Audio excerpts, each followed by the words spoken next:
more than 100 unique styles of beer, each with their own set of ingredients, process, guidelines, history, and experience. If you're a beer lover, an industry leader, or somewhere in between, a better knowledge of beer style will improve your life and your work. Welcome to A Sense of Beer Style, essential beer style training for those who want to lead in food and beverage. I'm Julia Herz. And I'm Jeremy Storton. We're advanced Cicerones, beer judges, home brewers, and we're excited to guide you through the vast and wonderful world of beer styles. Well, Julia, we're back again, and we're talking about one of the historical beers that I love, but this has a really unique and interesting history. I guess it's not all that unique. We're talking about the Vienna Lager. And back in the early 1840s, there was, I don't want to call it a race, but there was kind of somewhat of a race to develop what became the Czech Pilsner, what became the Munich Helles, and also Vienna was also vying for this light beer. And there's a lot of cultural significance to why it happened during that time, and the glassware and the technology that happened. It's a fascinating story that we will not tell right now in its entirety, for the sake of brevity, of course. But in the early 1800s, I'm going to kind of double check my notes, but Anton Dreher in Vienna helped create this kind of malty, not pale style, but a malty, easy drinking style known as the Vienna Lager. And so his contemporaries are the Munich Helles and the Czech Pilsner. The thing that I find extra fascinating about this is, by all accounts and discussion that I've had with people, is this is not as common of a beer style in Vienna or Austria as it once was. Now you can find this particularly amongst craft brewers, home brewers, and most evidently through Mexican lagers. This is where the Vienna beer style really kind of came out and became its own little sub style. But it's just kind of a fascinating story of how this beer came to be and where it's gone. It's you know me, I love a good story, and this is a great story. It is. It's a great style. You keep it going, because why it ended up in Mexico from Vienna, Austria is beyond me. And frankly, one of the main commercial styles that's out there isn't truly in Mexico very indicative of the Austrian versions. Yeah. Well, and as the immigrants from Germany came to the U.S. and brought their beer, but they couldn't find the same ingredients, so they come up with new ingredients, and that became American lager. There were a lot of Austrian immigrants that found their way to Mexico. And of course, you want to bring a little bit of home with you, aka the beer.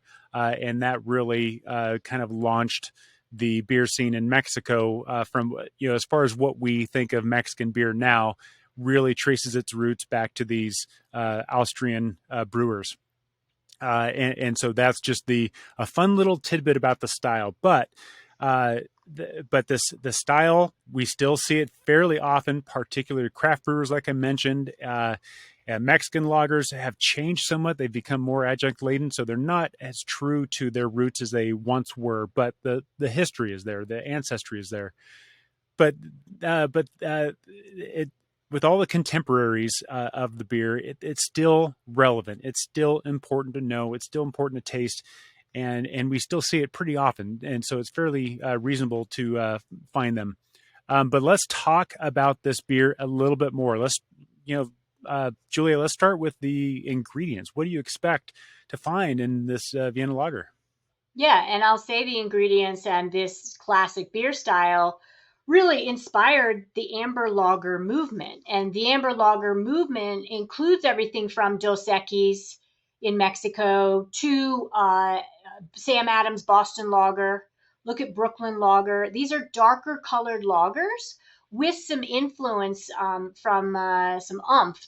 And what I just named are not, in my view, truly classic examples of the amber lager, but we are talking about Vienna Lager from Beer Judge Certification Program guidelines under the amber bitter European beer category. So ingredients that get us to that amber and bitter aspect, and then the color that Jeremy's going to talk about in a moment, really come from Vienna malt, as in Vienna, Austria, Vienna malt, also often paired with maybe Munich malt and or some Pilsner malt, are really going to bring to the table a low-level toasted bread crust. Think putting your pizza into the brick oven and the edge of that bread crust just getting slightly more tinged and singed than the middle part of that pizza. That's the essence of Vienna malt, and that's truly what this beer is about. So you're going to have those malts, Vienna, Pilsner, Munich, and then continental hops, meaning from kind of the European style hops. And they're going to bring some bitterness to the table, but not discerning, bracing bitterness. You're going to have your traditional German lager yeast, because in Vienna they were influenced by the German lagers, and then small amounts of specialty malts that might add color or sweetness. But it's a pretty actually, it's a very approachable beer, medium, lower level alcohol, and truly sessionable. And this is a beer that pairs so well with so many foods. And so, with that, Jeremy, and looking at it, I'm already thirsty. Tell me about what we should know classically based on the style guidelines for appearance.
And then while I'm describing it, you can take a gander and read and tell me if it's hitting the mark. Because on the aroma, again, leading with the ingredients of Vienna malt, maybe complemented by Pilsner or Munich malt, you're going to get in the aroma the centric nature of moderate, intense malt aroma. You're getting that toasty, malty, rich accents, which is where the style guidelines want us to land. You're also getting, potentially, if it's fresh, those European continental hops give you floral, spicy, minty, almost oregano, low, or none, but they are allowable. And then when the style guidelines say clean lager character, what that means is a not big emphasis in your aroma or flavor from the yeast. You're getting clean lager, not a lot of sulfitic notes, meaning sulfur, not a lot of eggy notes or anything too yeasty. It's clean lager character, which really means it's in the background, that lager yeast. And if you get caramel, biscuity, or roasted aroma, that's inappropriate. It's really all about the toasty malt aroma and then low level, if any, floral spicy hops. Right? I mean, Yeah. that's it. And then take us to the flavor, because that all falls right into it. Well, I could say, ditto that. The flavor really follows the aroma. It is a malt forward beer, but it is in balance. It's not overly sweet. It's definitely not cloying. But what you can expect, just from the process and the ingredients itself, again, I love this word, especially when it comes to kind of Germanic style beers. It's an elegant, rich, malty flavor, but an emphasis on just a little bit of toastiness. It's almost like a graham cracker that we've kind of let roast in the oven, maybe just a touch longer than the rest. That's kind of what I think about. But you mentioned it in the aroma. It should not be caramelly. It should not be overly sweetened. It shouldn't taste like Golden Graham cereal or anything like that. It is in balance. The flavor of this, the hop bitterness is in balance. It is kind of like a medium, moderate, but maybe moderately low, being a malt forward style. But again, you're using the flavors of the noble hops, the kind of like spicy, floral, kind of herbal type of notes. But it's not very spicy. They're not typically using the sots that give it that black pepper spice. I wouldn't expect that. But does have it can be a little bit of a dry finish. For me, the malt always kind of lingers on just a little bit, but it cleans off really well. And again, we're talking about a lager, and so the fermentation of this is just really clean. There's no esters, there's no phenols, there's no anything to surprise you. This is just a clean, easy drinking beer. But that's typically what I would taste. Let's talk about the mouthfeel. Yeah, mouthfeel, pretty straightforward. Also, too, reminder, we're talking about Vienna Lager, part of the Amber Bitter European category in Beer Judge Certification Program guidelines. And so our mouthfeel of Vienna Lager is medium light to medium body. It isn't going to be very big. It's in that middle range, and frankly, a sweet spot of where most beer styles fall for weight on the tongue or the palate. And yet we get a gentle creaminess, the style guidelines note. That creaminess will come from some of the carbonation. It's a moderate carbonation, not overly aggressive, but yet not, undercarbonated or less carbonated like maybe a cask conditioned ale from England might be. So moderate carbonation and smooth. It shouldn't be harsh. It shouldn't be astringent. That astringent or tannic nature that can come from malt, come from hops, come from barrel aging. That's really pretty devoid in a Vienna lager. And with the mouthfeel, what other types of styles are close to this? Because I truly argue that this really did, even though it's not as prevalent today, inspire so many other styles. Yeah, we could compare this to anything amber, but to kind of stick it with the amber lagers that you'd expect. The closest relative to this would be a Märzen, and we've talked about Märzen in a different style cast, but this will tend to be lighter in intensity, lighter in alcohol, lighter in body than a Märzen, but this will have just a little bit more hop bitterness in the balance. A Märzen is a little bit more of a malt-driven style than even this is.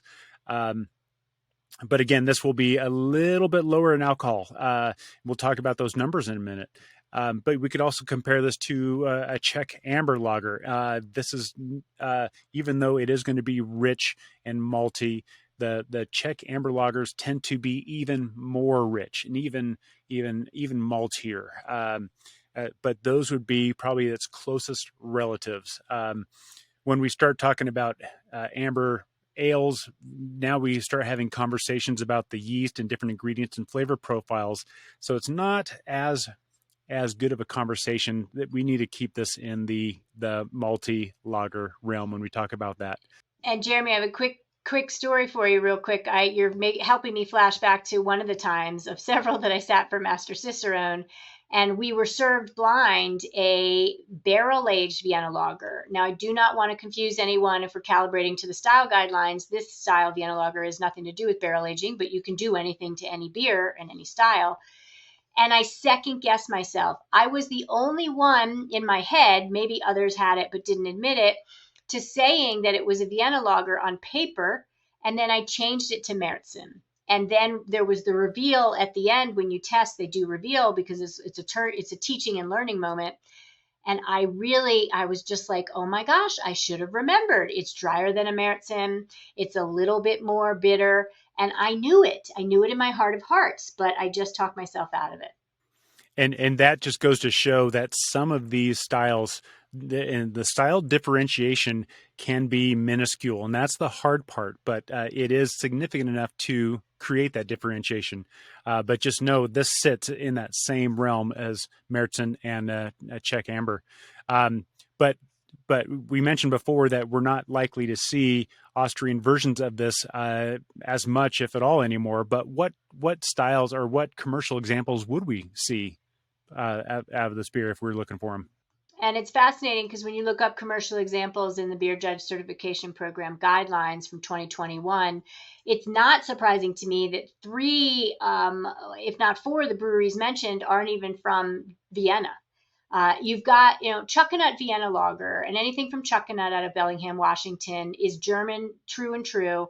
Will and Mari Kemper are true pioneers within the U.S. craft beer movement, and they showcase again and again, still continuing to win Great American Beer Festival and World Beer Cup awards for their German style beers. And Vienna, noting, an ode to the German style beers, Chuckanut makes one. So Vienna Lager from Chuckanut is a commercial example that they list as a classic. Devil's Backbone Vienna Lager has been around forever, and if you can get that, it is definitely one that is a showcase of the example that you want to try. Figura Mountain Red Lager out of California, Heavy Seas out of Maryland, Cutlass, and then you finally get to, one Vienna that might even be from the region, and then they bring us back to Shell's Brewery of the Northeast for their Fire Brick. Their Stanner Vienna, I have not been fortunate enough to have. And so we've got a few there that are really carrying the day, not even from the country of origin, which I think is absolutely fascinating. And so when we talk about commercial examples or the ingredients or the history or the style, to really ground yourself in beer studies and what a Vienna lager might be, you want to know the ranges of the statistics. So Jeremy, tell us about the vital statistics tied to Vienna lager. Perfect. Well, let's talk about, I'm just going to go straight to the ABV. I've noticed in my studies, a lot of the German styles kind of occupy a certain range with some variation here and there, but they all kind of stack up with a definite similarity to them. This one, it kind of follows that same pattern. The ABV for this one is 4.7 to 5.5. So we're really, let's say 4.5 to 5.5. And it kind of, if you look at all the Germanic styles, all the base ones, they pretty much follow that pretty closely. Like I said, a few of them will kind of veer off, but they're not far off. The IBUs, again, kind of stacks up with a lot of the German styles, 18 to 30 IBUs.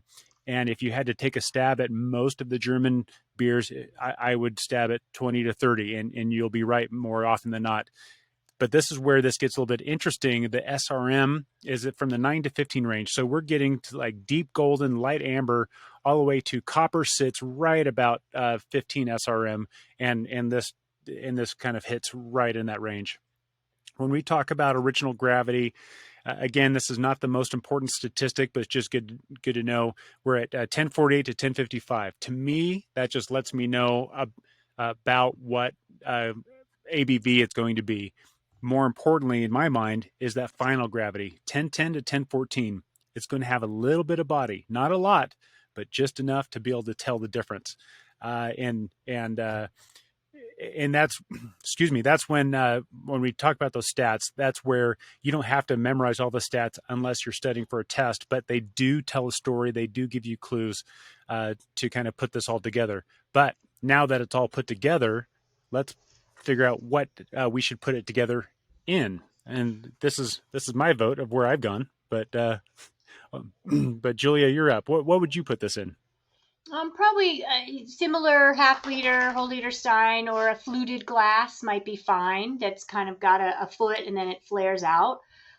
This beer, being not too aggressive, doesn't require any specific nuance for that bump of aroma. So yeah, either one of those glasses work for me. And then I like to have a Vienna lager at 38 degrees Fahrenheit. I also like the idea of having it just a touch warmer to get an essence of that advanced malt note. So in the low 40s as well. Yeah, I agree. And of course, for those of you listening, I'm holding up a half liter stein. Willie Becker works just great. Frankly, I think, and what we're going to talk about next is food pairing. Frankly, I don't really care too much about what my Vienna lager is in, as long as it's next to some barbacoa tacos. Okay, well, you start the bidding there. And, you always bring up tacos for sure, especially when we're in with these more approachable ABV alcohol, medium to low alcohol beers. I think anything with that corn tortilla, anything that it brings me to nachos, even with that essence of some heated element to that breading, or starch, right? Because what is Vienna Lager anyway? If it's predominantly Vienna and Munich malt, what you've got is low kilned level, low heated malt, that Pilsner malt, which could be a base malt for Vienna Lager, that's been exposed to much lower temperatures when you are converting your barley to malt. And then as you up the temperature, you're getting those medium kiln level flavors and malts like Vienna and Munich. And so I go to what has been lightly breaded, or forgive me, lightly baked, lightly heated, lightly grilled.